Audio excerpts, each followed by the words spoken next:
morning, everybody. This is our September 2017 meeting of the Northport Village Corporation Board of Overseers. I'm John Spritz, the president. Welcome on what feels like a sleepy morning for all of us, the weather outside. Let's start with a motion to approve the minutes of our August 13th meeting. Do I have a motion? From Vicki. Seconded? From Paul. Any questions, comments, discussion? All in favor? It's unanimous. Thank you. Any questions or issues from Bayside residents or meeting attendees? Please identify yourself. And it would probably be good, given again with our video, if you could sort of maybe stand near Lee and kind of face halfway that way, halfway this way, that way the camera can get you. Thank you. Perfect. Good morning. My name is Colleen Oberg. We just sold a cottage here at 12 Auditorium Park after, I guess, 27 years of owning that one, and purchased 4 Bay Street here. It's a long history with Bayside. We love being here. My presence this morning is about the snow plowing situation at 12 Auditorium Park. And I have a letter here from my sister who just recently closed on the property about 5 days ago. And she would like to rent it in winter. We had done that when we first bought the cottage for probably about 10 or 12 years.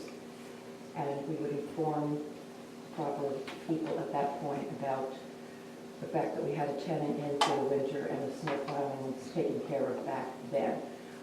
Since that time, there have not been any winter tenants in there. And my sister has a desire to rent it for the winter if at all possible. So she has written a letter here. I apologize it's handwritten because she was on vacation and didn't have all of her usual equipment here with her, but I'm happy to pass this around. What she would like to do is have snow plowing done. I understand that our house is kind of unique. It's got the, I call it an alleyway behind the house. It's very narrow. But when they plowed it before, my memory is that they came down by Dick Tardiff's house and just did one swoop kind of in there. And then since then, they put up a one-way sign, which wasn't there when we first bought the house. So they would kind of plow right in, the road led right into the driveway and just left a pile kind of at the end of the driveway. So I'm not sure what the best situation is, but she's respectfully requesting that the snow plowing be done if she does in fact get a winter tenant. Thank you very much. Where is the house? On North Street? Auditorium Park, number 12. It's about the 6th one up from the water. It's next to the old boathouse. Brewer. Right over the Brewer. sailing cottage. Brewer. South of North Street, Paul, do you know the Union Cottage? Does it sound where Dick lives? The same, yes, but on the other side of the street, on the park, backing up to Park Road. Oh, okay, all right. There's a small road that runs from there back up on the Yeah. highway. Yeah. Dick is one of our neighbors, so he's very familiar with the layout. I'm happy to answer any other questions, or I thank you for your consideration. Really, what kind of an issue would that be? If you're gonna plow down through the alleyway, what I remember, when that was done, I don't ever remember it being plowed from this cottage straight down to their house. I don't ever remember that. Yeah, I do, I remember that. All I remember is we always had to go down through So we don't need a conference. the alleyway and up through Okay, because that's, you yeah, couldn't otherwise. get backed up 330. on that corner. Sorry. By this cottage. We only need to do that if there's. It was very tight, and if I remember, a lot of the homeowners down through there were complaining about the snow and forcing their garage doors open, and pushing up against their houses. And then the snow melt that was being piled up in one area on that corner. I just did it by the stalls or whatever they named it. That's all I remember back. I didn't hear all of that. So you're saying it's possible, it creates problems if we do it, it creates problems if we don't do it. I mean, basically, that's what you're saying. To get down there because it's so tight. it's so tight, there's no place to put snow. Snow. And if you have a season where you get a lot of snow, you're forcing the snowbanks into people's houses. And it was causing trouble with their garage doors and their houses. If I might add, and I'm sure Dick will back me up, there's one, on the alleyway at least, there's one garage. And all of those houses down there are seasonal, as far as I know, except ours. Like I said. Good morning, Mike. We're in the middle of visitor comments. Colleen Oberg is speaking. And as Dick and I remember, it did get plowed the other way, which is regular road width. And, you know, you don't have a narrow alley if you're going that way, I guess. It seems to me that this is something that we have talked about sporadically as people begin to want to enjoy their property year-round, and I think it's a fact of life that we need to grapple with. We can't tell people who pay high values for taxes, whose assessments are based upon the fact that a house is year-round, that we just won't do this. Our rule had always been year-round houses and school children. That was the rule, and we're going to be confronting more and more year-round houses, even when they're very close to one another and create plowing challenges. Remember a talk with Johanna last year when she was concerned that the plow had come too close to her house and maybe even hit her house. And Johanna and Morgan are living there year-round now, so that's something else we need to deal with. So I think what we have to do is figure out a way to provide the service that we've said we provide, which is year-round plowing, and school children is the determination for the plowing. That plow is too wide. Is there a resource, I'm looking particularly at Lee because he knows everybody who does these types of things, is there someone that we could hire who does narrower or smaller or different? I think a skid steer you can buy a plow to go on the front of a skid steer. That would probably be, for this village, that would probably solve that type of problem. And I've been thinking about it for years, because you hit the nail on the head. Most plows that go on trucks are just too wide. What does that cost, and what are the steps for doing that? Well, I think for us to buy a skid steer is going to cost about $30,000, but you can. Sorry. But you can rent them, I see. and I think that might be the way to go. I could look into Union Farm Equipment to see what they would rent a skid steer with a plow on the front of it. Maybe we could buy the plow, you know, Smaller. a smaller plow, then we'd have it. But see how long we could rent a skid steer for and what it would cost us by the next meeting. And, or we might just rent the service when those storms occur. Well, the problem with that is that not too many people have skid steers, and that every skid steer is a little bit different. Some of them have joysticks, some of them have foot controls, and if you're used to one, it's hard to get used to the other. No, I'm saying that we might have someone come plow for us on those occasions when we need to, because frankly, to purchase equipment that we would use, I'm guessing, 3 to 5 times a winter for essentially 1 or 2 properties, to me feels a little excessive. And I was wondering if, I'd like to investigate all the possibilities first before we start. Right, we could contract out that smaller, still have Billy doing, because we've invested a lot of money in Billy's plow. Billy doing the main roads, and have someone, a plow guy, do the 3 roads that are too small. What does that cost per time? You usually pay per time for a plow guy? Per job, yeah. I had something else though. Paul? This is just an idea. It may not be something we can apply to the circumstance, but McCrum has a snow blower, a big one on a front end loader, and he can throw that stuff wherever, in whatever direction he wants. I don't know if he'd be willing to work with us in times of need. But he comes down and does his driveway down on Shore Road. Most storms, might not be too much to ask if he could put some kind of compensation to this little area. And be sure to throw it where it won't impede traffic or where it won't interfere with anybody's personal property. Well, it seems like we have a few options in front of us, and it's, let's trust a few months until the snow flies. So somebody needs to do some research on this and come back to us with what the opportunities are. If you're raising your hand, you're suggesting yourself, or, Well, the question was, would we do this? So I just want to be clear, it's our responsibility to take care of the road when it's necessary, because there are roads. So we're going to proceed and find a way to do that. Is that right? So we're saying, All right. yes, tell your sister we'll do this, we just have to find a way. Sure. If she can be patient. I appreciate right. it. Okay. And so I agree. So in terms of part two, I don't know, Billy, is this something you would investigate? Lee, is it something you would investigate? Paul? I'll do the Union Farm and Paul will do the Chrome.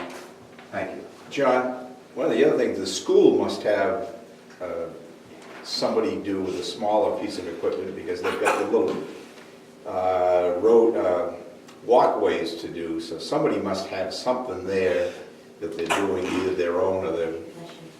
Billy?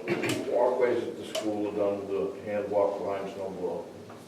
Okay. Okay. So between Paul and Lee, by next meeting in November, if you could just give us some sense of what the possibilities are. Well, thank you very much. Judy? I would just want to make sure that the minutes are clear that we're doing this because it's consistent with our policy, our longstanding policy, that it's year-round residents and school children, so that we don't invite my insurance company says that I can't get homeowners on my seasonal cottage unless you guys plow. Right. I just want to make sure that This it's our is- policy that we're talking about. So the minutes are reflecting that we're... It's the actual street number. 12 Auditorium Park. 12 is right. Thank you very much. Thank you. Any other questions or issues from attendees? Moving on, report of the president. We moved through our August meeting, which was out at the school, and a delightful experience. We did not then, because of other issues we were facing, and we just overlooked it, appoint a chairperson for this board, and we also have yet to officially appoint a deputy clerk and a deputy treasurer. So we need to move through those actions as best we can. First, I believe you, the board, need to appoint a chairperson. I didn't hear what you said. He said elect. Elect, sorry, elect. So who wants to be the chair in In the event that John Spritz cannot serve. In the event I can't serve, I think I had that job last time, I'll do that again.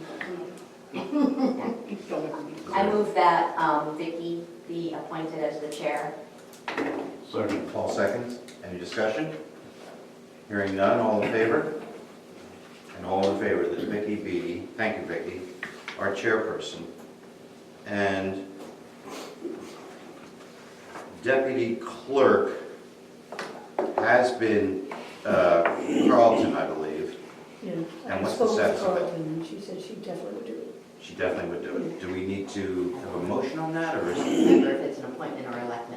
Our own but bylaws, I think, indicated that, but I can't remember. I will, I move that Carlton be appointed or elected as the deputy clerk. If it's appointed, you just act consistent with the vote. If it's elected, our vote is enough.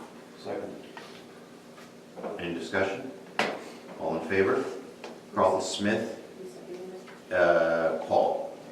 C-A-R-L-E-T-O-N, sorry, C-A-R-L-T-O-N. No, because it's not the same as the college. That's how I remember it. C-A-R-L-T-O-N? Yeah. Like the cigarettes? Oh, I hadn't tarred her with that much. Like the person. I don't know if they exist any longer, Carlton cigarettes, eh? And a deputy treasurer who was John Woolsey, I think? Yes. I believe. Oh, good for And you. that, again, Mr. Treasurer, is that a post that you have drawn upon at all? The only reason that exists is in the event you need a document signed, and I'm not available. So we've done that once in the 8 or 10 years I've been involved. Understood. I need a motion for a deputy treasurer. Well, if it's just for a signature, I would nominate Paul, because he always seems to be readily available. I agree. Signatures. Oh, thank you so much. I agree. Is that okay? Second? Second. And seconded by Lee. Any discussion? Hearing none, all in favor? All you have your arms firmly, are you opposed or abstaining? Abstaining. 4 in favor, 1 abstaining. Thanks a lot. Mike, I apologize for not pulling you in on these votes. Yeah, no problem, everything's been one way. You're in approval so far. Let's not forget, we have Mike Lannon now on the phone. I also mentioned that following that meeting we had in August at the school, I think it was Dick, I may be wrong, we had a discussion outside that it seemed like a very successful scenario and that perhaps on an annual basis we would have our August meeting, the one that immediately follows the annual meeting at the school. Nice time of year, the school seems very comfortable with it, and I spoke to the principal there and he was all for it and thought it was a great idea. So I'm just suggesting that. Now, again, we won't have our August meeting scheduled until, worry about that till later, but it seemed like it was a nice idea, and it was a good way to involve the school more with the community here. One more note on the school, which is Todd Martin, the principal there, contacted me recently and said that the school was looking for a space that they could officially list as an emergency gathering space if they needed one. If there were an emergency at the school such that they needed to evacuate the school and move the students to a place, they were wondering if the community hall upstairs could be such a space. He said it would literally be a place where we just put people. There would be no expectation of anything other than that. And he was presuming that this would never be used. But he said it's part of, I think, their security, safety plan, that they have someplace to gather at, other than just outside. So he was asking me to ask this board, and Billy, I would have to pull you into this conversation, as to how viable this was. Judy? The only concern I would have in terms of the, fulfilling their emergency plan obligations is the fact that the building upstairs is basically locked up all winter long. Does he realize that that building, that what he'll be designating upstairs doesn't exist for the school year, basically? So this space would be the space. And is that large enough for what the emergency officials are expecting from them? Lee? Another question I would have is, if you're going to have a whole bunch of kids that you're going to evacuate here, what are they going to use for a bathroom? These are emergency plans that are required in light of things like Sandy Hook. So if there is an active shooter, if there is a bad thing going on, and so they're looking for square footage, secure space. Somewhere in the area, I mean, I think we're the largest public building in the area. I have no problem with it except for the, Okay. They could use the upstairs, but it's unheated, that's the only real issue. Right, so it's really not a But shelter. if it's temporary, it shouldn't be a problem. It's a sheltering in place kind of thing. Right, I think the downstairs would be the main focus. Looking that it's temporary, I see no problem with it. We have a bathroom here, everybody hunkers down and does what they have to do. How many, Just like a 110 maybe? 110, 120 students in the school? And what I can tell you just from reference, in the past, they've been able to have all the kids in one room because they have, Emergency drills. well, no, they used to have, or they have every Monday, every 2 weeks, they have all of the classes get together and they go over things that they've learned, and they have done it in the past in one classroom. So they've been able to get, and the classrooms are definitely smaller than this conference room. Right, and you've got the hallways too. Right. So my answer is absolutely. But just so that if he's calculating among his square footage in terms of making a report for approval, he needs to really think of this space, not that space. I just don't want him to be misled that there's a building upstairs for the school year, basically. So, I have a question. Why would they not be able to use the upstairs space? Why would we not, how is access upstairs? It's not heated. It's not a heating. I think that the people who would be in there would be in there for a matter of minutes, not hours. Right, but we don't know what the criteria is for these people. They have to file a report and application. And we don't know how they define the space for a shelter. This So would if be the that- main space, if that a space barn is available as needed, doesn't mean that- available. They can wear coats. It's a warrants. Right, practically, you're right. If there's an active shooter, any place would be better. But if the test is a safe building with heat and bathrooms, they need to know that doesn't meet that space, that definition. So we just need to be clear to him Right. that he needs to make sure that the criteria he's answering doesn't include that, because he may And be we have one. assuming we keep that warm. I wouldn't- And we have one bathroom. I wouldn't restrict the kids from using that space. No, It's just You not. know, just don't want to If have. It's not the them primary, misrepresent. this would be They the want to primary throw the space. frisbee or the football or something. Right. So, and my next question is, if they needed to gain access to this building at a time other than when the office was open, I mean, I could always come down anytime. but then you might not be immediately available. You might be X miles away. Billy's available. So would you be comfortable I'll initiate this with him and tell him that we would have to find some way, and if that happens, then I would give them access to you. Okay. And Peter with the fire department would be involved in it. Only one question that I have, and even, not under the active shooter program, but if it's for another reason, okay, say the heat goes down, or they have a problem with heating, they need to get them out of there and get them into a heated building in the winter. Well, say there was a storm, and we've talked about this on the utility side a little bit, is this the time for us to think about setting up that thing of having a transfer switch for emergency generator to be hooked up to here, so we would have heat lights? Yeah. I know we've talked about that in the past on the utility side, Have heat and lights. for the community hall. For extended loss of power. Okay. And we've been looking into that. In fact, we were talking about it very briefly this Friday in the context of our storm preparedness plans. Okay, so I'm going to report back to him a qualified yes, with the understanding we're talking about the downstairs as a primary space, upstairs only as a secondary space. If that satisfies them, if there's one bathroom, access would be when the office is open, and if it's not open, they would have to access through either Amy or Billy and see if that satisfies their needs. Thank you very much. Report of the treasurer? Well, good morning, everyone. Good morning. I'm not as well prepared as I'd like to be. I apologize for that, sort of been pressed for time lately. I have some warrants I'm going to circulate for signatures per our normal process. So I've offered up a set of the financials that don't have a commented version we're normally used to. I will be providing that probably within the next week, so just in case you want to take a quick look at what's out there in terms of raw data. The easy summary is we're in good shape. No real significant surprises one way or another.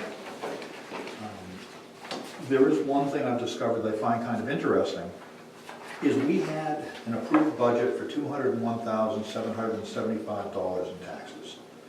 The town sends me a tax commitment letter that totaled $201,817. All is good. We've collected $221,696 so far, and I have absolutely no idea It's why. even better. Very good. Do not question it yet. Because I got an extra deposit from Amy, and I thought things were looking pretty good. We're relatively close, and I thought I'd be telling you that receipts are coming in on par with the way they have for the past several years. They're coming in much higher than we should have been collecting, so I need to find out why. But that's not a bad thing necessarily.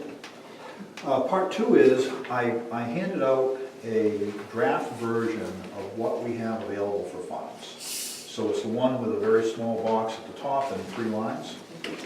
So this is a summary of all the accounts amounts that sort of make up our budget. It includes the operating expense variances, it includes the contingency fund with all the funds you've approved to spend so far, and it includes the centennial reserves and all the funds you've approved so far. So since the last meeting I was at, which was the full meeting was June, things have improved a fair amount. So I want to tell you some things that have changed and some things that are not in these numbers. So you approved $10,000 in tree work, which were funds that we had only if we stretched ourselves to the absolute limit. As it stands today, we've only spent $2,200, and I have not included the balance of that $10,000. So just so you know, when we look at numbers, there's more tree work to be done that is not included in these numbers.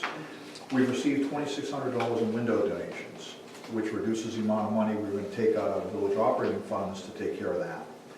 The electrical work upstairs, we had set aside $5,000 just in case, the reserve funds for downstairs, we had set aside $5,000, we spent $388 because of the work that Bill has done. So we are in a what I would call a better overall position than we were.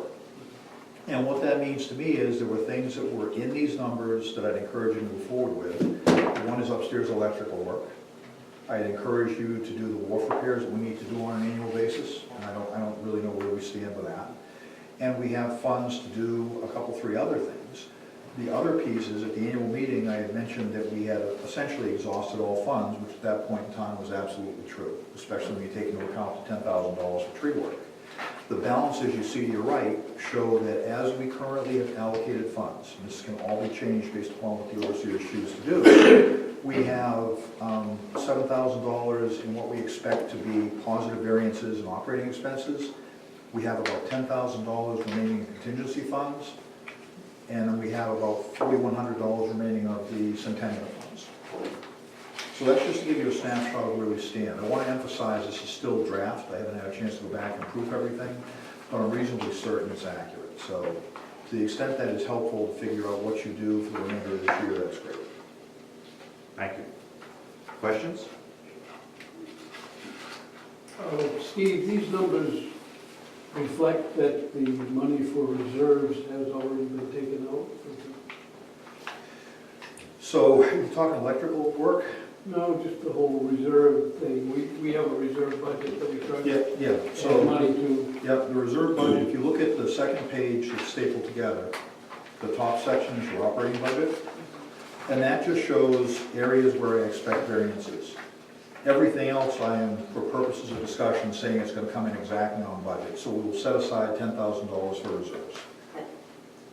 Judy? I want to make sure I understand the question that Dick asked, because we really have two different types of reserves. We have the reserves, which are the chunk of money in the bank that we can't touch at the end of the year until and unless we approve them at a next annual meeting. And then we have the contingency reserve, which we can spend during the course of the year.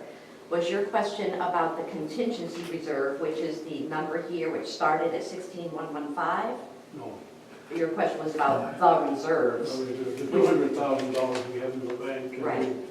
So we there's At least scheduled at least $10,000 a year into that yeah, fund. so there's a third bucket, which Judy had mentioned, which is we say we want to put aside $10,000. That's what I understood your question to be. That money is still set to go to reserves. And it's above and beyond what was here. Right. It Right. is, it It's is not reflected. Separate from not these. reflected in here. Correct, thank you. It assumes that we're going to put $10,000 in reserves. Other questions for Steve? I'll ask questions that came up during the utility meeting, just to make sure that we're on track. Hydrant rental, we're on track to pay those bills, the money from the village into utilities, and you'll track that down. Yeah, and I think our accountants already have a note from the first billing where they didn't move those funds, and they still haven't moved, so we'll follow up on that. And the other was, you had made a specific note, there's a $5,000 payment from general to sewer, but that doesn't come in until tax revenues customarily come in. We're ahead of the game on that, so do you anticipate paying that $5,000 earlier than you customarily do? No. So it's still December? It's in the budget for December. I'd stick with it this year. It's in the budget next year for December, I think. Yeah. But it certainly can be moved forward, so as soon as we have tax revenue. Okay. From a practical standpoint, it doesn't impact cash flow to us. And then there was just a couple little things that I sent you a note on, and you're gonna get us answers, so that's good. Lee? What's the status of the Belvedere grant? They were supposed to let us know by September 15th. I spent a lot of time running around at the office saying, what was I gonna do? What was I gonna do? Oh, when I got here at 4:30, I remembered what I was gonna do was just say, hi, Amy, just wondering, and I didn't do that.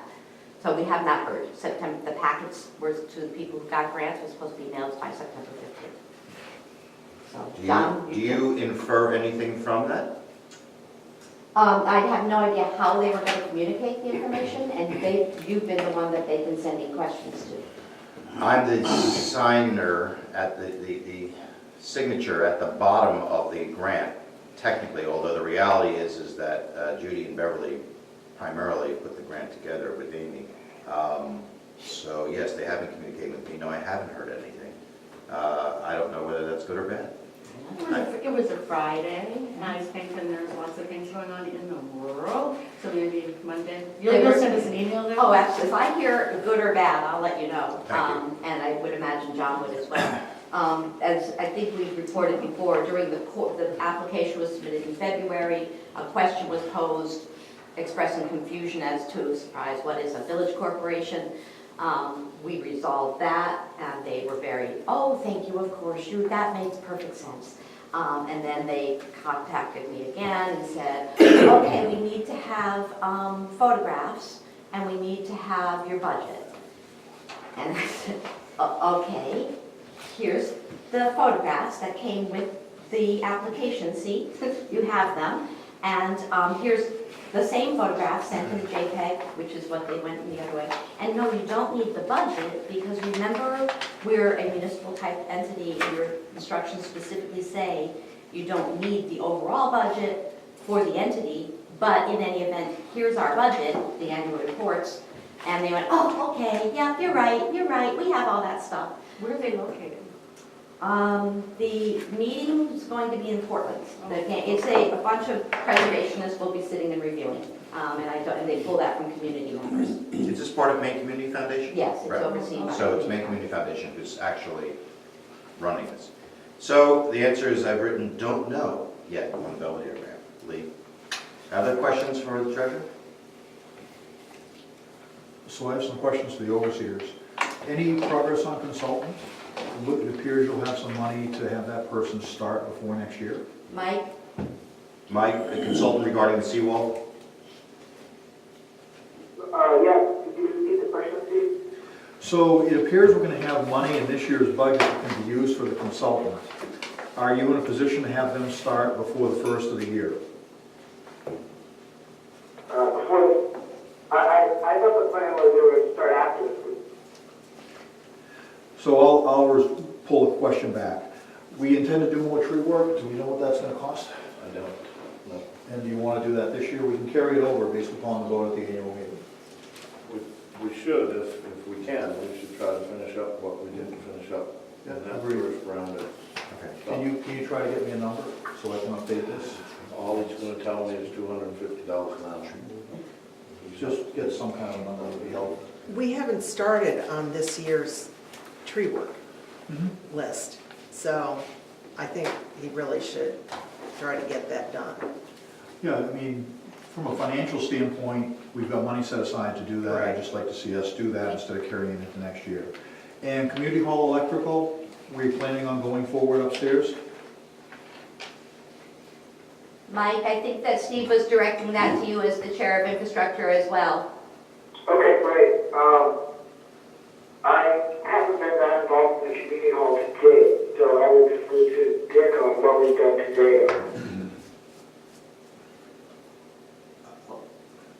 That was a project, as I understand, so there was the community hall electrical work that was essentially divvied up between downstairs and upstairs. We've completed the office piece for downstairs. That left the upstairs piece, which was the larger chunk of it, as I recall, and more complex. And the question was, are we going to proceed with that now in the fall, or are we pushing that off for any reason?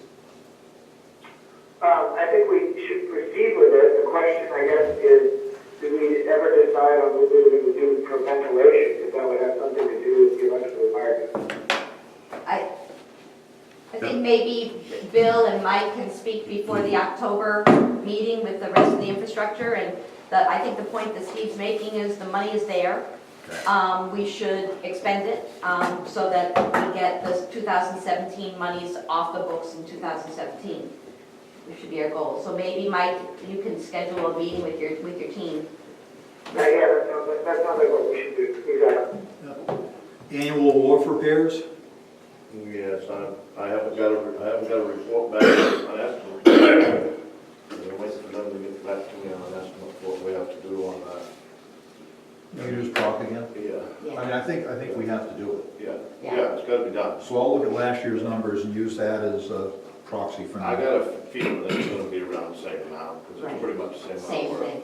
Because what I did is I deleted some of the stuff that the engineer recommended as something that we ought to get started on.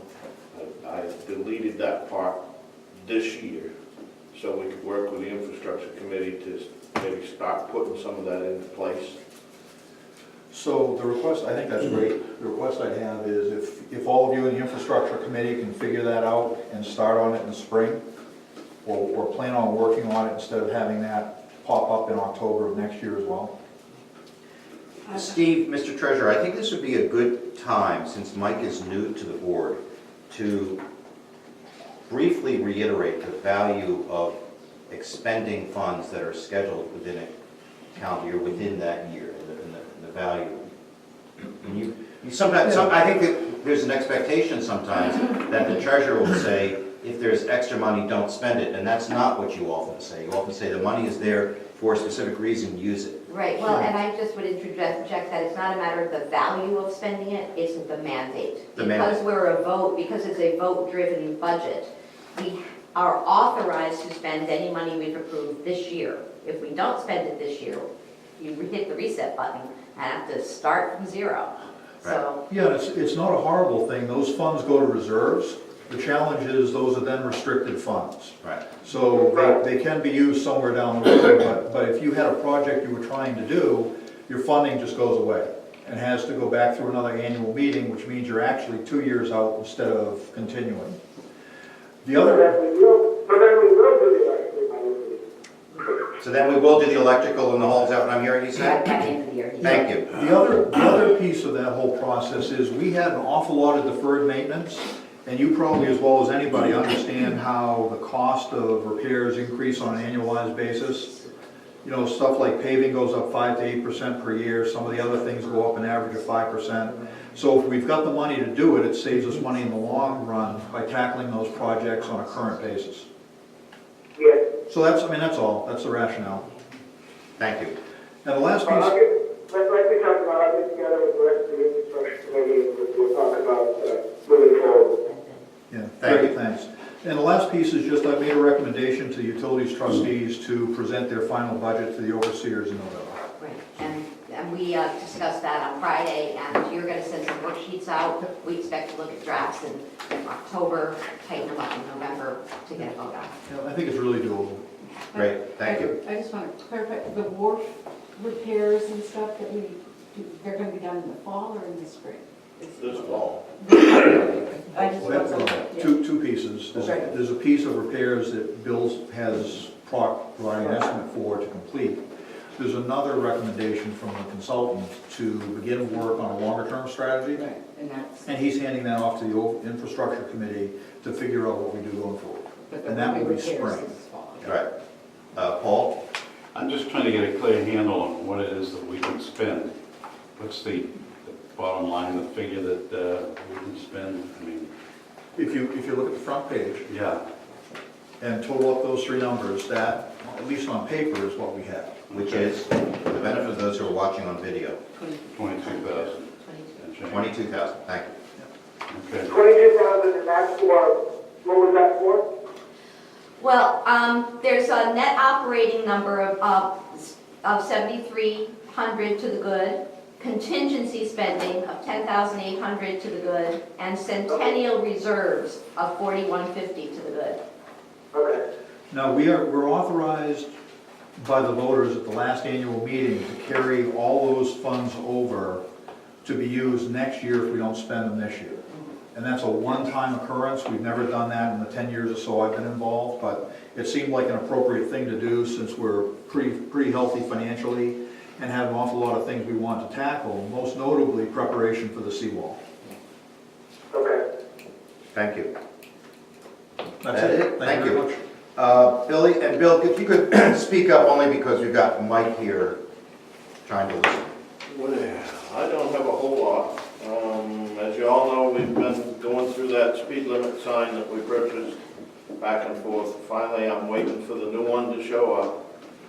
We are going to send back the one that they give us and send back the equipment that they also sent myself to double check to make sure that there was a problem with that sign. We're going to hang on to all that until we get the new sign, try it out, make sure it works, and then we'll send the old and the equipment they sent me all back to them. So it didn't work right? No, there's a problem between the Bluetooth connection. Vicki? I just want to say, when it was on Shore Road, one of the people that lived there made comment that they noticed a change in the speed that people were driving on Shore Road. So the question of effectiveness was noticed, and I noticed it also. So, you know. On what reports that we were able to pull off in it, when the Bluetooth part worked, there was a noticeable, you know, wow, they're not speeding that much. Yeah. You know, but there are speeders, there was, you know. Yeah, but it was noted, it also noticed by the residents, which I Yes. think was a very positive comment. It was just, we couldn't get the information off the sign. The sign worked, you know, it took the speed and all that. It's the communicating from computer to computer wouldn't work. It was sporadic. Got it. Tree, I still haven't got nowhere with the cable that's in the pole down in Ruggles Park, so we can get the rest of that tree down. We just can't seem to get nowhere. In communications with whom, Billy? Well, I've talked with some of the people for Fairpoint. Judy had sent out a request to CMP. Nobody is responding. I don't know what we do at this point. This is in terms of moving the cable. Taking the cable out of that tree. Well, it's just a cable, it's not a service line. Right. So, If we take, the problem is the tree people won't cut the cable. Right. Because there's enough weight on that pole from the telephone service that it would snap and end up on the ground. I'll follow up with CMP. Thank you. I mean, it's, normally there are CMP's poles and the phone company just. Rents, right, right. But we can't get that tree taken care of until that's gone. Got it. Thank you. Judy? While we're planning, while we are talking about excess money, I know it's not excess money, but it might be a good idea to price out the replacement tree for that ash tree.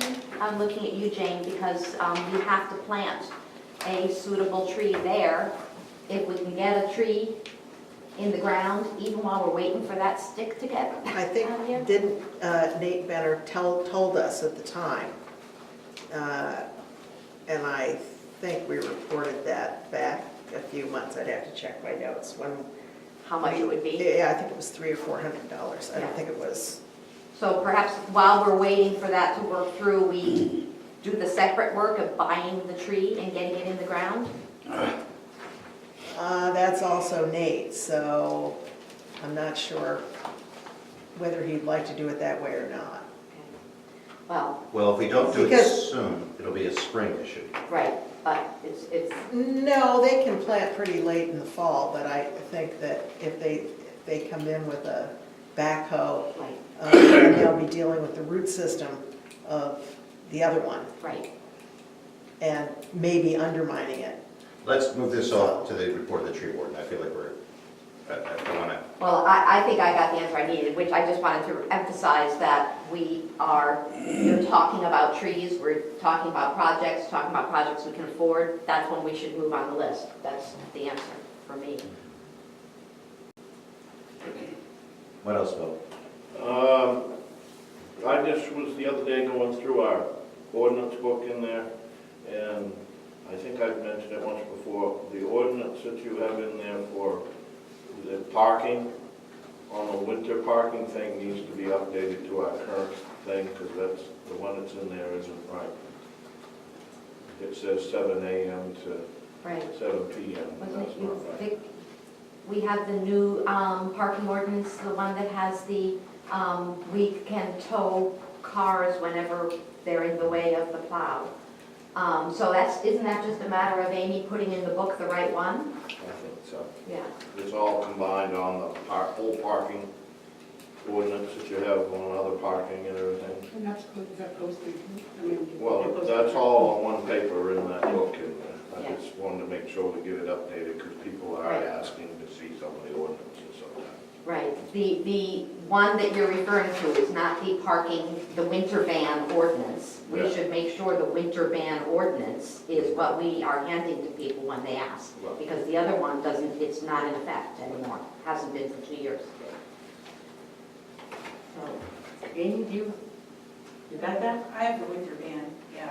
The current- with the proper I didn't know if language. it was separate ones, I didn't know if there was, The winter ban ordinance is the one that gets posted around the village. right. And that just needs to be updated in terms of dates, as I recall. It is effective as of a certain date. So if you just follow up with me on that, or check the last year's, it'll be clear when we instituted that. I think it's Columbus Day weekend or around in there, it's sometime in October, sorry. I just want to, this is the second time, outdated information has been given out, and I just want to give Amy with permission that when something is identified as outdated, when you go through your files, understanding that there's a lot of stuff in there, get rid of the old stuff, and then we won't have that. Clarify what is, just because this is the second time, and this is information that's dispersed to people, and it's easier if it's right the first time. Good point. Bill? Steve asked a question earlier about the dock. That's in the process. They just haven't got back to me on a price. I'm gonna figure that it's gonna be, probably is the same ballpark figure as last year. It's pretty much about the same. Which is? And I don't remember. I didn't look it up. Okay. Whether it was 2,000 or 1,500 or it was somewhere around there. Okay. I meant to get back, try to sway the guy on Friday, but I just, too much going on, I didn't get to it. Judy? I move that Bill be authorized to retain Proc at an amount to do the wharf inspector's recommended work at a price not to exceed what was expended last year. Second. Any discussion? I would not put that limit on if it brings them to a screeching halt. If the costs are higher, I think you still need to do the work. Well, if you remember, I think he gave us a high price last time, and then when I got back to you guys and said, hey, look, I saved you all this type of money. But it limits you if for some reason that doesn't turn out to be the case. Do you want to change the motion, or is there any discussion on this, or you want to? The treasurer's made a note that keeping it to last year might be limiting. I kind of agree with Steve. I hate to put a limit on something like that. A few $100 here or there. So either amend the motion or withdraw it and a new one? Amended. And What's the new what's the language? amendment to? What's the new language? Just higher Proc? Higher cost. Okay, no cap. I accept the friendly amendment of the motion to simply hire Proc as in the good judgment of the village agent. Any further discussion? All in favor? That's unanimous. Mike, you with us on that? Oh, yeah. Thank you. All unanimous. Oh, yeah. Oh, yeah. Bill? I believe that's pretty much it. Well, I don't much, oh, yeah, I do, I got one other thing. The town would like to have us go, I know we done the moratorium agreement between the road maintenance thing. Now they would like us to go over and look at our catch basin agreement, where the town pays half and we pay half of the catch basin cleaning. The last time that was done was 2007. The language that we have and the language that they are both in agreement that we don't need to change anything. They just want to get some names, some Because signatures. it's 10 years old. Updated, that's all. I'll let me see. I assume I'm the signer on that, so you'll let me see that one. So that one there is combined. Authorized but it's this bottom half and all this other page. Yeah, I think we have to go. All right. Yeah, So so I would. they'll draw up an agreement, which we'll see then? That's Yeah, right. I'll see what I can do. Yeah. I would move that the president be authorized to sign an updated version of the memorandum of understanding regarding catch basin cleaning. Second, from Lee. Any discussion? All in favor? That's unanimous. Thank you. Anything else? That's it, as far as I know. Paul? I had a couple of things regarding the painter carpenter. It looks like he's done for now, but there are some loose ends that Bill and I discussed that probably should be addressed. There's some rot on the fascia, front and back on this side and the north side. And there's a fascia board that they painted that is in real bad shape. Should be replaced. I think we should expend the money since we have it to follow through with that and get it done. Also, I think a gutter on the front porch would probably help the retaining wall. I think the water, the hydrostatic pressure is forcing that retaining wall to bulge out again into the asphalted parking area. So I think an expenditure of several $100s might be well spent with a gutter and a downspout. And would this be the same individual who be doing it? Is he No, capable? no, different person. I think these are new tasks that we can do to the infrastructure committee to put them in their list of priorities. But I think they're I agree. Good comments. awareness and That's suggestions. correct. If and when we have a meeting, we don't have a. Mike Lemon said he would circulate the I heard that. infrastructure committee. They're good observations. Anything else for Billy? Bill? So on that painting of the fascia and that's already in the process. He's already given us a price, and I already told him to go ahead. I did send out an email to all you guys saying that I went above board and okayed it, Oh, because we wanted to get it done. oh, that's what that email was about? I Yeah, trying to realize get it's the same Trying to thing. get it done this fall. Thank you. What about the rake tails that are rotted? Both end Gonna be tails taken care of. and that fascia board. I realize it's the same. Excellent. Great, thank you. Half the problem taken care of. I would like to take 1 minute and just say, I think the community hall looks as good as it has in many, many years. Yeah. I think what it'll look like after those last 10 windows are done. Those should be done fairly soon. They're taking out the windows this week. They're going to be coordinating with you. It's supposed to be. I haven't heard yet. Beverly hasn't contacted me, but probably it will be coming up this week. Thank you. Committee reports, communications, Judy.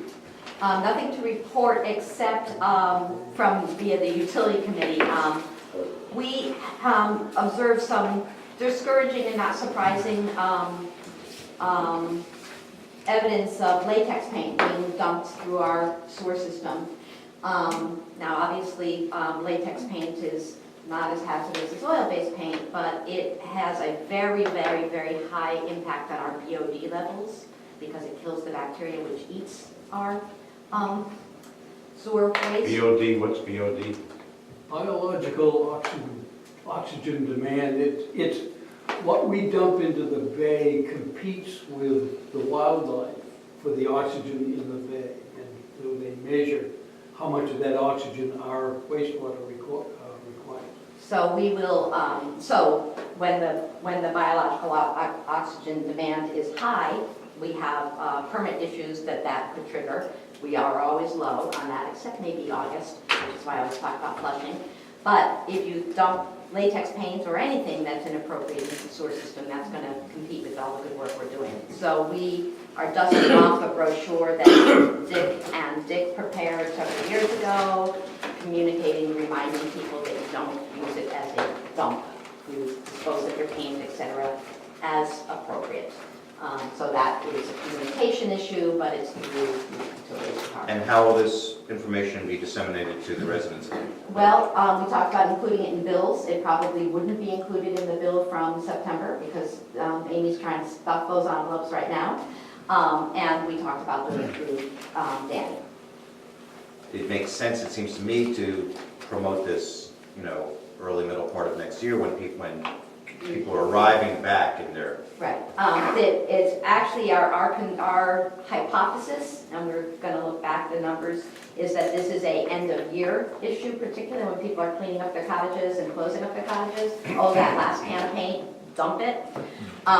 So we intend to keep renewing. okay. And the information details how one should get rid of latex paint? No, it tells you what not to put in our system and in our bag. It doesn't tell, it has something like check the town records or something like how to do that. Latex paint, a dried out can go in the transfer station. Right, we just need to set out, all you have to do is remove the lid and let it dry out. Right. Got it, thank you, Mike. Steve? So anytime you buy paint, you're paying a fee for disposal, and Overshawn takes paint back. I think they have a 5-gallon per trip limit or something like that. Including not their own paint, any paint? Yeah. Oh, I'm sure Winnie also has. that's very impressive, I never knew Yeah. that. I would do put that that- either. I Is would that put your that- Add that to your.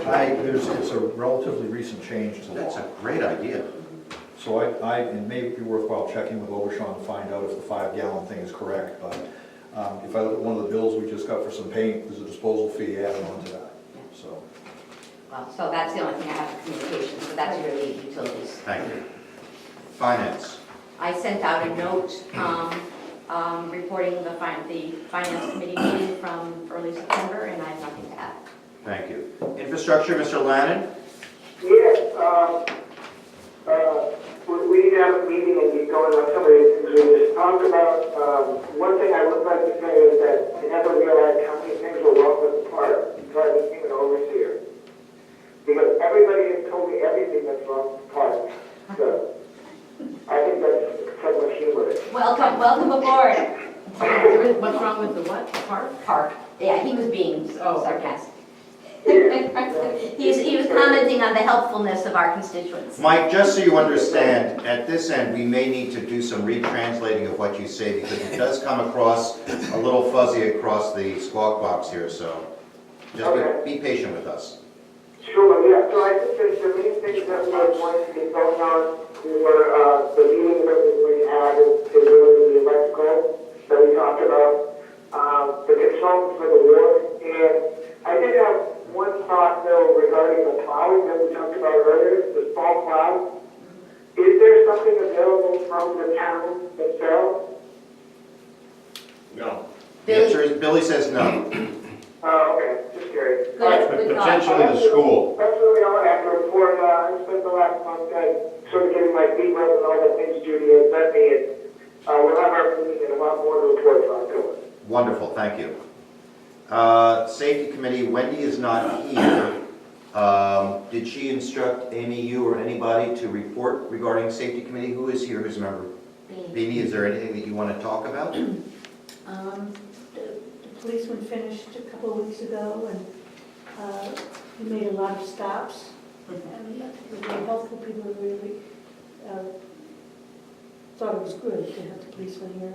Also, there's been, Billy, I don't know if you're aware of this, there's been a lot of thefts this past week. Yes, yes, I'm aware. Of I what? just got another email that there was some other things that they just realized was missing too. There was 4 kayaks. Cliff said his outboard motor was taken. The barbecue grills are missing, paddles are missing, life jackets are missing, lights are missing off of porches. So these are direct cottage. That's direct cottage stuff that's Residents. happening now, yes. Last Obviously, week or they've so. been, the people that the stuff has been taken from are not here all the time, so someone's keeping an eye on People know that the people have cleared out, but they know that the houses are closed, you know.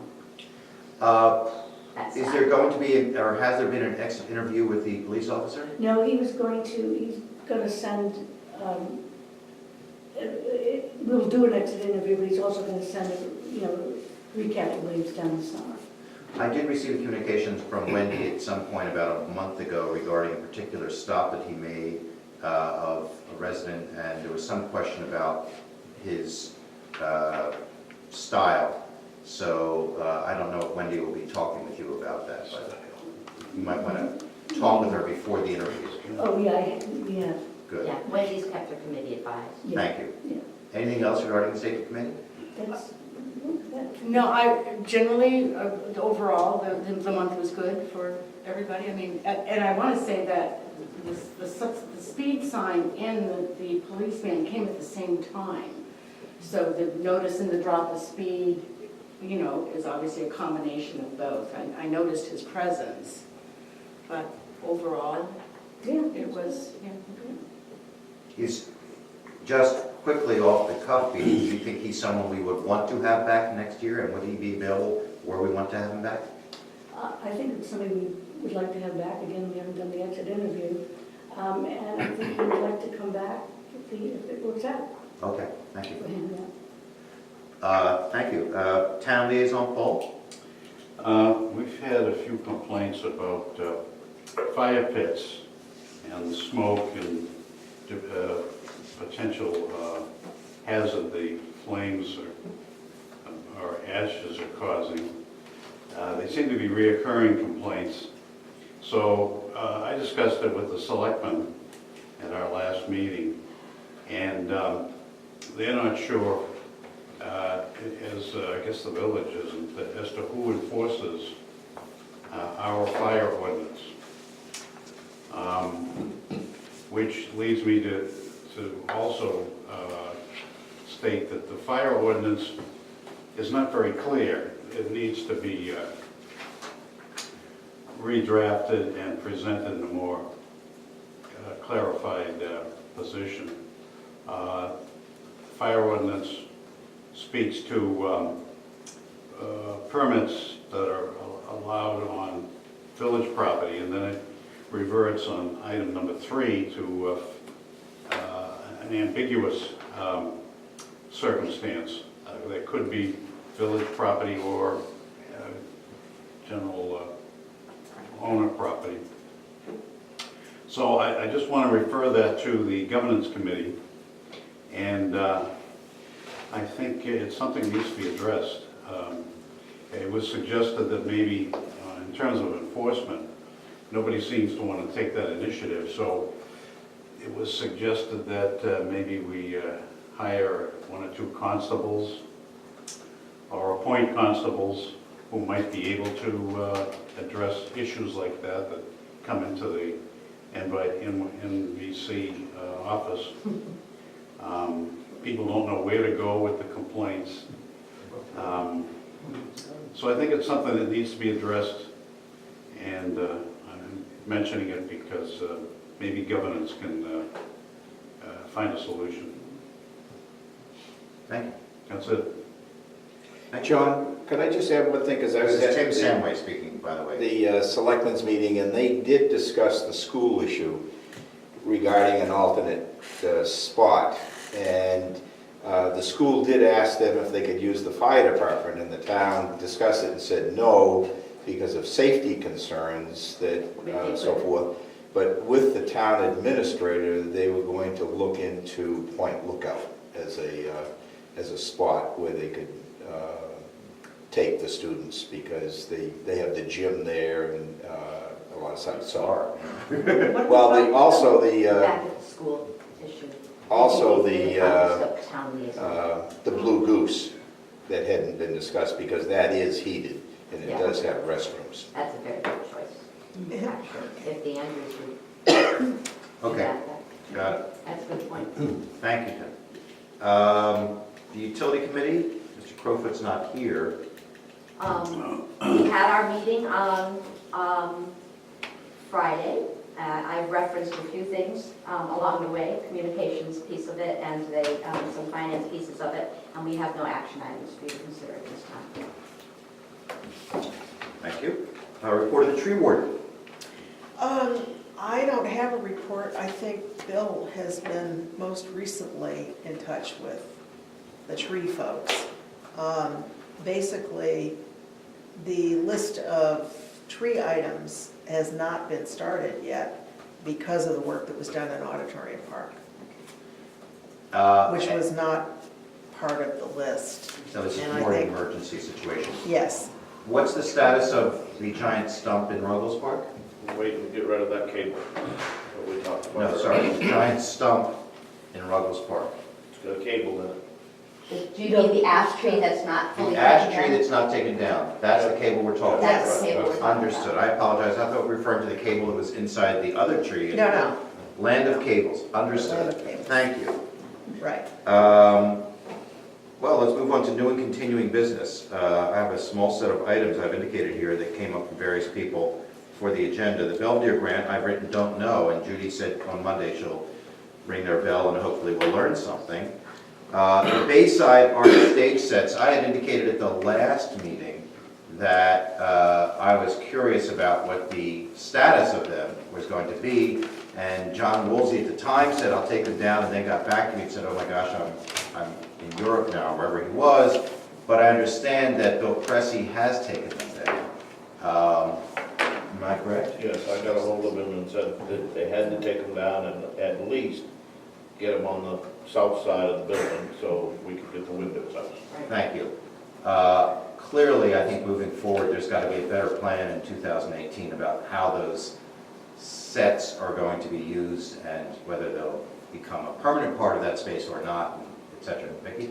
I spoke to John Wilsey about them, and this was before there was an immediate need because of the windows. It was just when are they going to come down? And at the time, although I'm not sure it registered, was, and I wanted to clarify that with you, is your thought was you didn't want them up there permanently all season. And so at the time I suggested that with their arts committee, they may want to look at when they need them and when they don't, so they can take them up and down. Is that correct? Because that's not what I heard when you wrote the email back to you. That is what my feeling was, and I spoke with several people around this table and others in the village, and I have yet to meet someone who disagreed with me on that topic. And John said to me, quote unquote, that it takes half an hour to put them up or take them down.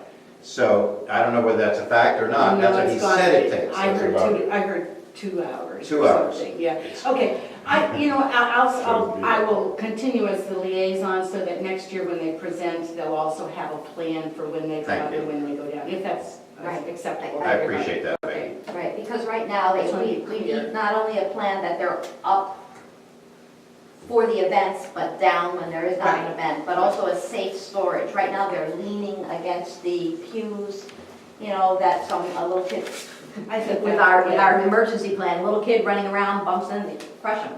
So, we need a safe place to put them so they're not in the way. And my understanding is that the opening under the stage could be widened perhaps to allow them to go under the stage. And the piers for the stage would get in the way, there's footings basically for the stage, so they couldn't slide it in. But they may be able to reconfigure, they'd have to do some work under there, because the stage There needs to was be some- beefed up There anyway. isn't an awful lot of support underneath that stage. Right. Right now. Okay, I will Thank you. take care of that. Along that line, I did get an email from Bill Cressy requesting help in taking down the set. He sent it to me and to Rob Sherman, and I told him I was in New Hampshire, and Rob said he was going to Nova Scotia. Right. So I think that kind of fell through. There was a plan to take him down. You help? Well, no, I'm the treasurer of the Bayside Arts Set. I can confirm, I wasn't involved with the takedown of the sets, but I did write out a check to some individuals that supported that process to the tune of, I think, $150 or something. So there is apparently amount of time and Good. process Good. to take that down. So I think Understood. one suggestion will be to look at ways to improve the design of the sets so they can come down easier, faster, quicker. Yeah. Thank you. Because it's The a government's looking to get them taken down.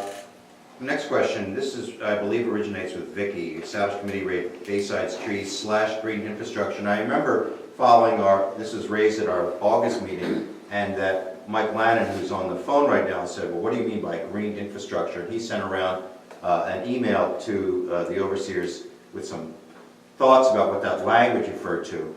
I guess I was using it in a rather cavalier way, Mike. I was really referring to the trees and the bushes that are on public space in Bayside. I was not referring to anything more significant than that. But Vicki, why don't you go with this? Right, and I agree. I was strictly concerned about the trees and the emergency situation that arose in August, although I think the green infrastructure conversation is a great idea, Mike. What I think became aware of is that again, all of this information about our trees is not written down anywhere. So what I wanted to do was propose the formation of a tree committee that includes the tree warden, however you want to do that, and however that fits in with our bylaws. The principal purpose of this committee would be to create and maintain a record that can be passed down of the village trees, however they choose to do that, in conjunction with the village agent, but a record that says these are where our trees are that we're responsible for. And then update that annually with a report before the budget of which trees need maintenance, replacement, or repair. When we talk trees and we're talking $10,000 for trees, I think that's an item that needs consideration ahead of time with appropriate information to back that up. I don't look at this as a single person job, and then as well as presenting a budget to be part of the village budget, also perhaps a quarterly report of where they are. And a large part of this is putting a system in place. Anyway, so that would be my proposal. And I can put that in the form of a motion for discussion, which is I'd like to see the formation of a tree committee whose main purpose would be to record and maintain information about the condition of the village trees. And are you proposing this as an ad hoc committee or as a permanent committee of this board? I would say it was, we could start ad hoc and let it grow if it does, but I think we have enough committees, but that they have a responsibility and a job that we would like to tax them with. Second. Judy is seconding that proposal for a committee. Any discussion on this, which I presume would include who the members are of this committee? I will say, John Woolsey did say he would be willing to be part of that. He said that when he was leaving, and I clarified that with him, he seems to have a vested interest and knowledge. Mike, Len? Yeah, I would just propose that we title it the Tree Planning Committee, because I think that's the main goal of this committee. Tree Planning Committee? Would you accept a modification of tree planting and maintenance? Planting and maintenance? Yeah. That sounds great, yeah. Because the goal would be to not have to plant because we'd be preserving the life of the ones we have. Do you see planning or planting? Mike? P-L-A-N-N. Mike Never said mind. planning, P-L-A-N-N, which I believe includes maintenance. Yes, you're right. I heard planting. Thank you. So I'm hearing for potential membership, I'm assuming, Vicki, that you're interested or not.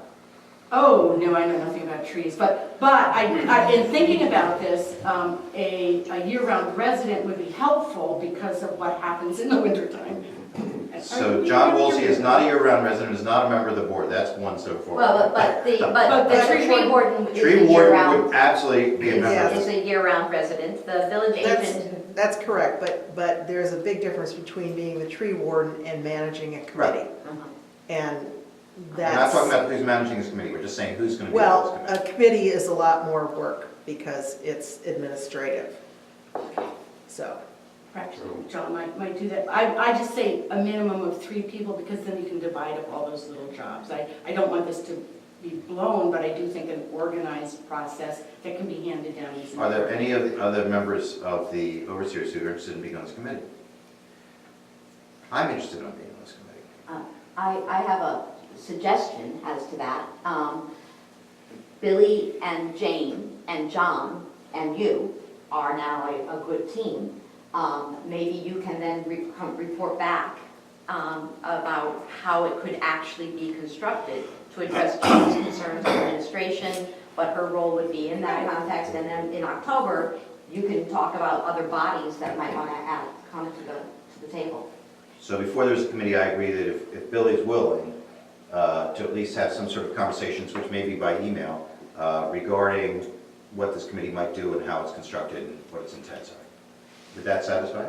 Yes, again, my thing was to form a committee with a certain goal in mind. However that takes form, that's up to the committee. I think it does need to have I an think we- overseer on it. Yeah. And Mike, you have knowledge on these things. Do you think you have enough on your plate with infrastructure, or are you interested in this as well? John said He's not an overseer. Oh. I think that they do go together to some extent, so I would like to be involved, but only in the secondary phase on the committee. Right. Oh, well, then I'll be part of it. Okay, if you need an overseer. You want to be part of it? Okay. Did you hear me? Yes, we did. Yeah. That's great. Vicki was also saying that she would be involved as well. So there's 2 overseers. So that's now we've just created basically 5 people. I think, do we need, I have 6. John Oh, Woolsey. Oh, Woolsey, I forgot Woolsey. then take me off. I had envisioned No, 3 no, people. sorry. Sorry. Let's, Do we need to vote on whether or not we want to have this committee first? well, that's the currently motion. the discussion. The motion is whether to have the okay. committee, and the discussion is concerning who would be on it. Oh, Blair wants to be on Agree to have it. Blair? I would love to see some other residents that are not involved in the overseas for the town government, or the village government included, into it. Well, Blair just indicated an interest in it. it. Yes. I have a total of 7 names currently, and I'm happy to kickstart this by circulating to that group some thoughts about how it might be organized. And people might drop out of that group, others might join in later. Let's at least start the process, is Right. my suggestion. And Mike's right. If people hear about this, you're going to get the Kathy Rosses and the Jim Rosses and those types of people saying, "Ooh, that's like fun." So, But the initial formation, organization, I think is really important. I would like to see a written in some form, on a computer, on a disk, format that will be maintained on an annual basis of where these trees are that we're concerned with and the condition of them. That's the information we're missing currently. So however, whatever form it takes after that is. Mike, what Vicki was saying was that she envisions that the central task here is creating an inventory of location, species, and condition of what it is, of the resource we own. Right, so some of this needs to be done by trained others, correct? We don't have to overthink it, but I think some input might be necessary, but that depends on the committee. I've already had a discussion with the tree warden regarding this, and she and I are in agreement that this makes complete sense. Other communities have such inventories. We would not necessarily be reinventing the wheel on this. There are extant resources that we could use. So I'm happy to take on the responsibility just to, as I said, kickstart this and at least get the conversation going in terms of what we're looking for and what the responsibilities would be. We also talked about Amy looking for some past information. Was anything that would be located? She's shaking her head no. So Okay. it may be sitting deep in a file cabinet somewhere, but she has not found it yet. I don't think she will. And James Johnson said, I don't think she will. It was Elaine Smith and Miss Janie who created it, so it's in one of those piles of paper. Let's move on. Sorry, there has not been a vote yet. So is there a vote to establish this committee as we've been discussing it? And is there approval? All in favor? Can I see you again, all in favor? 1, 2, 3, 4. Opposed? Abstaining? Mike, are you in favor? I'm in favor. That's 5 in favor, 1 abstaining. The next question was to reestablish the governance committee. I believe they were coming out of this past year's committee. There were a few items that zoning had not been discussed. Paul has indicated the fire ordinance is still out there, and there's a third thing I can't recall. We talked about parking. Parking. Zoning, parking, and fire ordinance, and maybe other things that we're not thinking of right now. So the question is whether we should re-establish the governance committee, which ran through the annual meeting. Is there a motion to do so? I move that the ad hoc committee for governance be recreated for this year. Second? Second. I'll give it to Paul, coming simultaneously. Any discussion on that? I have a question. Would this be the same membership as before? I don't think it necessarily has to be. I think there's different talents. I would be willing to chair it again. I think the zoning requires the same body of talent that we had before. I think that Blair had been here before. I'm not sure if Tim has as much interest in fire ordinances. He was particularly helpful on the bylaws, but I wouldn't want to presume a continued interest. So are we comfortable in having a vote on this and leaving it up to the chair to To make a determine? recommendation as to membership? Yes. Yeah, I would want overseers to say, if, oh, I want to work on that, and then get citizens, year-round citizens, people who have, an interest to jump in on the things they care about. Great, thank you. Paul, any further? Mike? I just have a question. What are the goals for this year or the last year? This year, I think we need to do the zoning, and we need to talk about fire, and we need to talk about parking. The way we started this last year, Mike, was we took a look at all the ordinances, identified the ones that we felt were priorities, one being the charter, one being the bylaws, and then we ended up with the dog waste ordinance. We simply didn't have the time to get to the zoning. And we did not have the issues that have come to the fore about fire pits that I think make that much more essential in our radar now. So that's what I think the buzz around this table has said we have to do. Okay. Any further discussion? All in favor of reestablishing this committee? And that's unanimous. You, Mike, also? Yes. So that's a yes. Thank you, Judy, for chairing it, and you'll be in discussion. I have to appoint you. I hereby appoint you chair of the governance committee. Signage for the new dog waste ordinance. Vicki? Well, I was looking at this dog waste issue, and actually, we are pretty well covered. And Dick informed me that we're so much better in the village as far as dog waste than they were a few years ago with the signage. And it's amazing how we've become house blind, but I never ever noticed all these signs we have around about dog waste, the utilitarian ones with the green. I counted 5. How long have they been there, do you know? Oh, at least a couple of years. A couple years, okay, so they've been around. My only thought was, and I put together just a copy of the ordinance in an 8.5 by 11 to be prepared for next spring when the influx of dog comes in, to be laminated or vinylized, to post in all the bulletin boards, perhaps in different colors so we don't become houseblinds, with a lovely little statement at the bottom that says, please be a good neighbor, guest and visitor, and help us keep our village clean and safe. Thank you. And see, again, just a little larger and more visible. And then in looking at signs, there were all sorts of little wooden ones that I thought, if we thought we needed more signs or if it becomes a problem. So that's just, it's just thoughts. And again, as you know, I'm big on communication and a little bit of community peer pressure. So there's nothing there to vote on if everybody thinks I'm going in the right direction.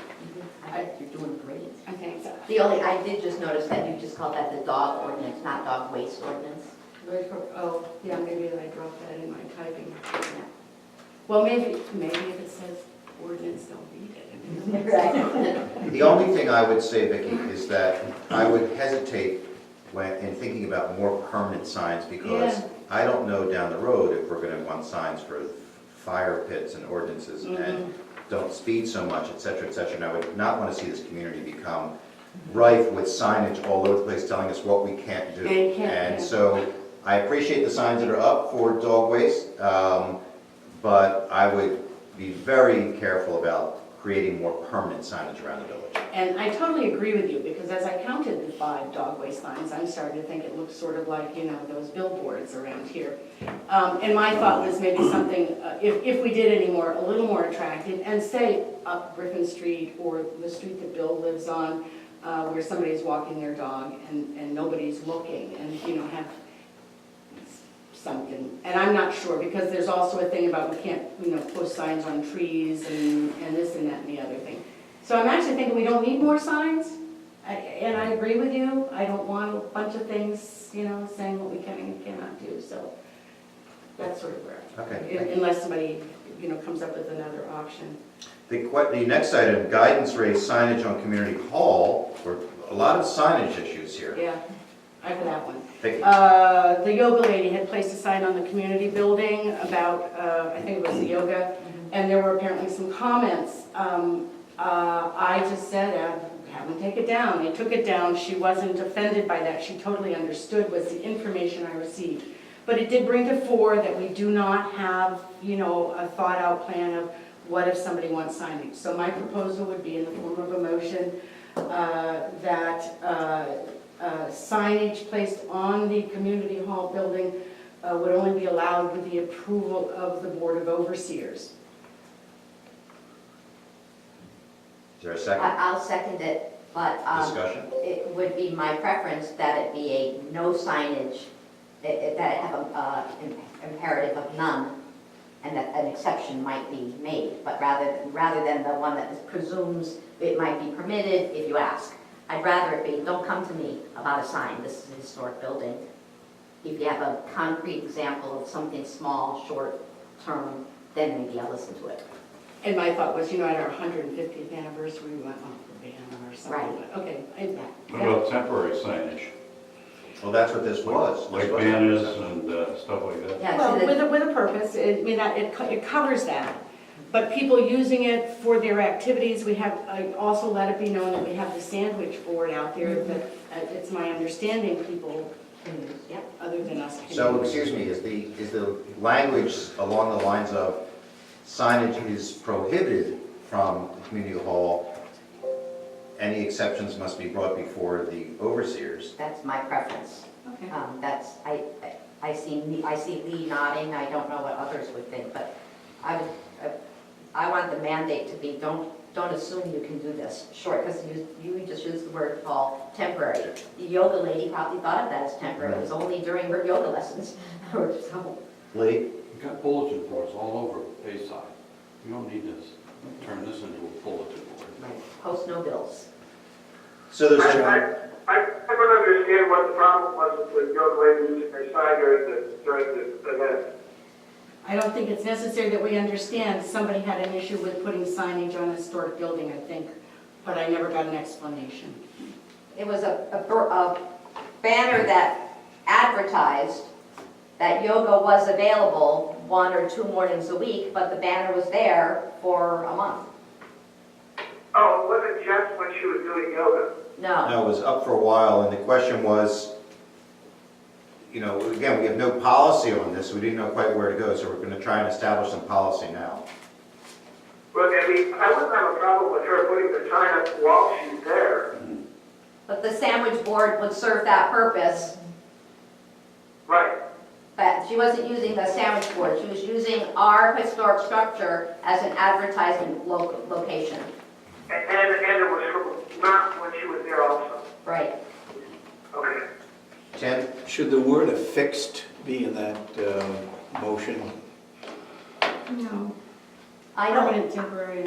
I don't think so, because she would say that wasn't affixed, it wasn't screwed in, it was on little hooks that, you know, it's just a little canvas thing that she had made up. I don't want to get into nuances, I want no notices, post no bills. So can I have language, please, on what this motion requests?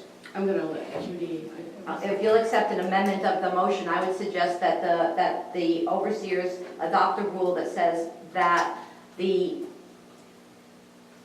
no posters or advertisements or signs of any form can be placed on the community hall except with permission of the overseers. You got that, Amy? Is there a second to that? Second. Lee, any further discussion? Even on a temporary basis, like a Right. banner, Right. we have to use a sandwich board. They may come to us for... They may come to us. So that we may well say to the That's yoga fine. lady, yes, we Yeah, don't happy know. anniversary, Samway family. Then, Perfect. yeah, that sounds great, but talk to me about it beforehand. Permit. I think, I'd like to put an exception in there for during an event, people could do that. No, that's the issue. Well- They use the sandwich board. Currently, they use the sandwich board. If they want to do something, we've given them the opportunity to ask permission. Right, so I don't think that exception should go in there. Actually, Mike, everyone who uses the community hall has to apply for it and fill out an application. And we could add a line to that application which says, do you require signage, or something like that, and have that conversation then, which usually occurs at Well, my thing would be, yeah, just slip that in with the package of information that she sends to them so they can decide. I don't think it needs to be Right. part of the billing process, but again, it goes under appropriate use of the community hall and what the I mean, I hate expectation is. to exclude the Welcome to Amway family banner from the front of the. We're not excluding anybody No. because everybody has the option to ask. They just need to ask us, and we don't know now whether we'll be saying yes or no, we're just putting a policy in place so that they do ask us. Any further discussion? All in favor? And you, Mike? Yes, sir. It's all unanimous. I like the server, by the way, very much. RVs parking overnight at dock. I don't want to make a mountain out of a molehill here. There is occasionally an RV, not the same one, that parks down at the parking area at the dock. It was brought to my and others' attention. It's usually the case that this is someone who's there for a night or two and they're gone by the time we find out about it and take some action on it. I don't know if the overseers want to establish policy. I don't quite know what we would do in terms of. Already in the ordinance. It is in the ordinance, you can't camp overnight, but the reality is, who is then responsible for? Well, the governance committee that we just appointed, or well, at least created again, we haven't really appointed the members.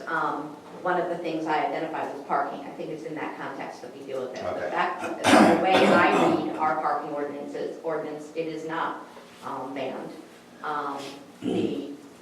We have cars parked there overnight for weeks at a time. You know, my brother-in-law's down there right now because he's been sailing for 3 days and his car hasn't moved. Is that a problem? I don't know.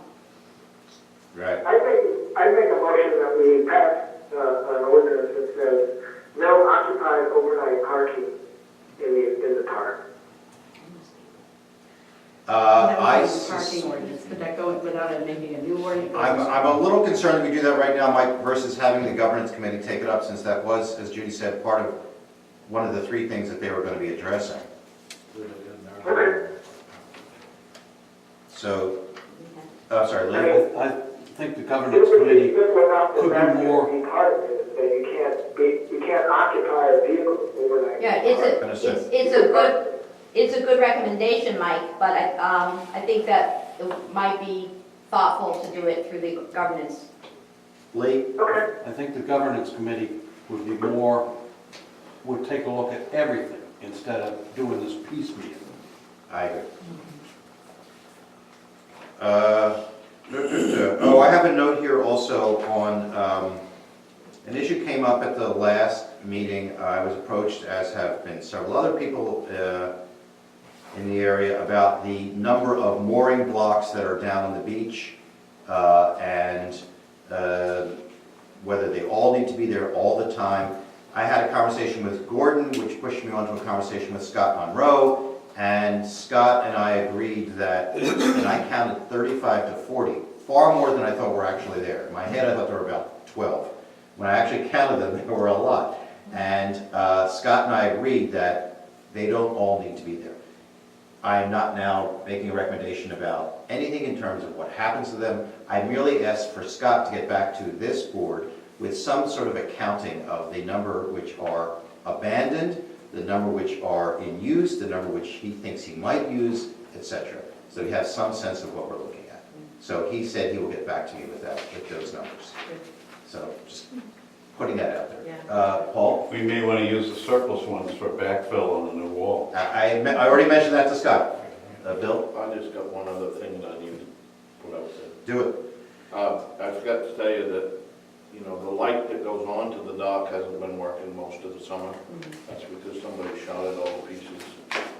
I've been waiting to hear back from the company on a price for a replacement for that light, and I haven't got that yet. So I don't know what it's going to be. Is that a local company? Yeah, they're out of Newport. Well, I picked up the last one in Portland. Yeah, okay, yeah, maybe you did, yeah. How about the sinkhole out there? Did that get That's all. filled? Yeah. I just forgot to bring that up. I don't have a price for it, so. Any other newer continuing business? I have a couple comments. Vicki? One would be for the safety committee, again, a conversation. They have grandchildren in town and they were down at the beach and the lifeguard was on his phone taking pictures of teenagers jumping in the water. So the thought was perhaps in the lifeguard instructions, they leave their phones someplace and just an observation. We've had that conversation. You had that conversation, okay. And it wasn't just a one time, it was 2 years in a row, so I thought perhaps that, okay. And then this fire ordinance, we all got the thing about the complaint with the fire in somebody's neighborhood. So as I read this, and that person was Violating the fire, yeah, I don't think it's at all as nuanced as others have read it. I think that if you Right, look at okay, paragraph 3, it says no fire pit or open Within fire is 75 permitted feet. within 75 feet of the dwelling, and the next paragraph says it's enforceable by the overseers. Right, okay. So, And my personal view is that we would have the ability today under this ordinance to issue a fine to the Clonsel family if we wanted to do that, but no one's made that motion. I'll make that motion. Doug? We spent a lot of time on the computer dealing with this thing, you know, this complaint. I mean, there were emails going back and forth numerous times, and it took quite a lot of time to get everybody on board as to what was going on. And it's a danger, you know.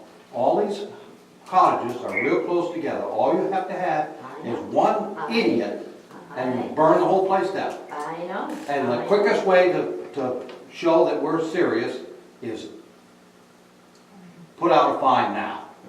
We know who did it, fine them. Vicki? Has there been a conversation with this person? I don't Because know. again, we have the enforcement thing, and I didn't get a lot of emails. I got one and said, oh, this is interesting, and drove by to see what the problem was. Right. Yeah, I only have the one email because it's appropriate only to discuss that at a meeting. Right, that would be my thought. And my thought would be, and I was unclear on the ordinance. And instead of fining immediately, I would suggest a conversation first. Also, this, apparently according to that email, this has been going on all summer, but it wasn't until the end of the summer that we heard about it. That's all. Paul, Mike? I just want a point of clarification. The 75 feet is from the dwelling, it's from the structure, correct? No, it says of any dwelling or structure. No fire pit or open fire is permitted within 75 feet of any dwelling or structure. But that's With- village property. No, the other one, this C addresses private. Stairs down to the beach are included. I'm sorry, I didn't hear your last statement because Paul and Vicki were talking. Your question? That's what I mean, even, for example, people's stairs down to the beach for beach access are included in that structure. My memory is when that was written, that was precisely because of stairs down to the beach. This was written at a time that chronic fires were occurring on the beach at the base of Bayview Park. And the stairs and the cottage at the base there were particularly concerned. We have specifically said this is an item for the governance committee to address. I would prefer that that committee address these items. I'd be happy to talk with the Kloxel family. I don't know if anyone ever has about Mrs. Granston's complaint and get their point of view. Thank you. And tell them there'll be a fine. Tell them that the ordinance says there'll be a fine. Information. Yeah, let's start there. Thank you. Anything else in terms of new or continuing business? Actually, I Amy? just wanted to mention as far as the taxes, because we've had a lot of people send their tax payments here at the village office. I've been bringing them up to the town when I get them. I do know that it says to make the checks payable to NVC, and maybe that's what a lot of people are thinking, oh, well, I need to send it to NVC office, but it doesn't say on there that you need to send it to the town. Right. So I just wanted to bring that up and let people be aware that please go ahead and send taxes and tax questions to the town. Right, right. Yeah, Good reminder. Is that, well, the town puts that, is that information that should go to the town in terms of the language on their tax bill? The bill is very clear that the payments are sent to Beach Hill Road. And the Yeah. bill is very clear that, but you're right, if I had thought about that in August, I could have sent a note off to Danny saying, remember taxpayers, your check goes to Beach Hill Road. It's only so many times you can tell people facts. I'm also going to put a shout out there. Utilities is going to be going out soon. Please make 2 separate checks, one for water and one for sewer. Because when you combine the 2 together into one check, those amounts go to 2 separate accounts. So it's harder to disperse that payment if you include it all in one check. So please do 2 separate checks. Thank you. You're absolutely right. I have a quick question. Paul? Mike, have you been able to hear all right? Yeah. Yes, she's. Good. Thank you. Now I have it. Our next meeting is a fraction early. It's actually Columbus Day weekend. It's October 8th. It will be at 9 o'clock, our usual time. We have left the 8 o'clock times that we had during the summer. There will be no financials available for that meeting, at least as I understand, because it's early. And anything else? October 8th, which is a Sunday, 9 a.m. here. Let's do it again. That's it, I adjourn this meeting. Right. Thank you, Mike. I'm gonna go get my porch furniture off. Bye, Mike.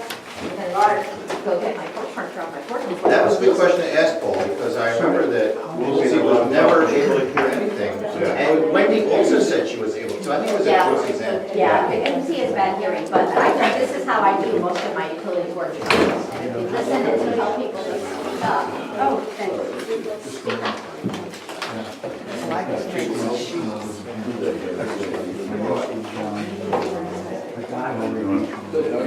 I'm going to check that out tomorrow, today or tomorrow.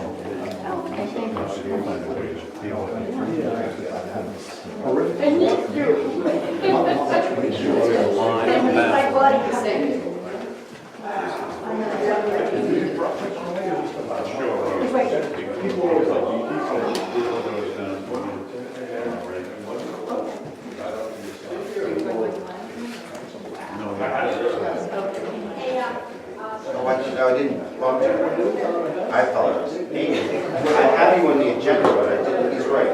I didn't ask you for your report, I didn't bump to you, and I apologize. He said, you know why? Because he said he was going to, because Bill had reported the speed sign, so I checked that off and went, oh, okay, we've done that, I apologize. No problem. Blame it on me. It's Bill's responsibility, not mine. My fault.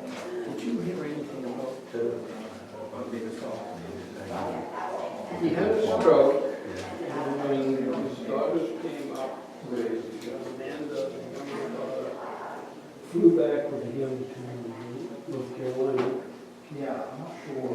Recently, the older daughter drove Nancy back, you know, that's my heard it was, he's in very good shape. No confusion is going on with that. He's working through the stroke center for physical and patient therapy. Yeah, actually, that's probably exactly, because she said she's Alright.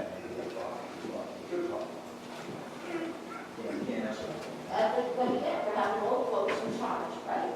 If you want my brain to be the one to stop, it's only this big. Dick, if you, when you said you got the phone call about taking down the, Amy, is this going to be turned off? Oh, yes. You said you got a phone call about being asked to take down the set.